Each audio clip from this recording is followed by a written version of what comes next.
मुंबईत दादरमध्ये फेरीवाल्यांचं आंदोलन हे सुरू आहे। तर मुंबई महापालिकेकडून होत असलेल्या कारवाई विरोधात फेरीवाल्यांचं हे आंदोलन आहे। गेल्या काही दिवसांपासून महापालिकेकडून फेरीवाल्यांवर कारवाई सुरू आहे आणि त्याच्या विरोधात हे आंदोलन केलं जात आहे। आज हे आंदोलन फेरीवाल्यांनी केलेलं आहे। दादरमधली ही दृश्य आपण पाहतोय। मुंबईच्या दादरमध्ये फेरीवाल्यांकडून आंदोलन केलं जात आहे। महापालिकेकडून केल्या जाणाऱ्या कारवाईच्या विरोधात फेरीवाले हे आक्रमक झाले। तर रस्त्यावर बसून दादरच्या रस्त्यावर बसून हे आंदोलन फेरीवाल्यांनी केलेलं आहे।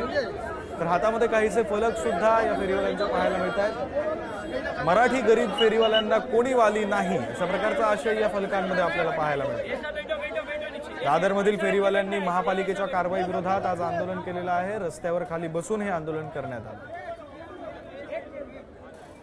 प्रतिनिधी आवेश तांदळे हे फोन लाईन वरून जोडले गेलेत। अधिकचा तपशील त्यांच्याकडून जाणून घेऊया। आवेश, नेमक्या कोणत्या प्रकारची कारवाई हे महानगरपालिकेकडून केली जात होती आणि त्याचा विरोध म्हणून, त्याचा निषेध म्हणून फेरीवाले आता रस्त्यावर उतरलेत?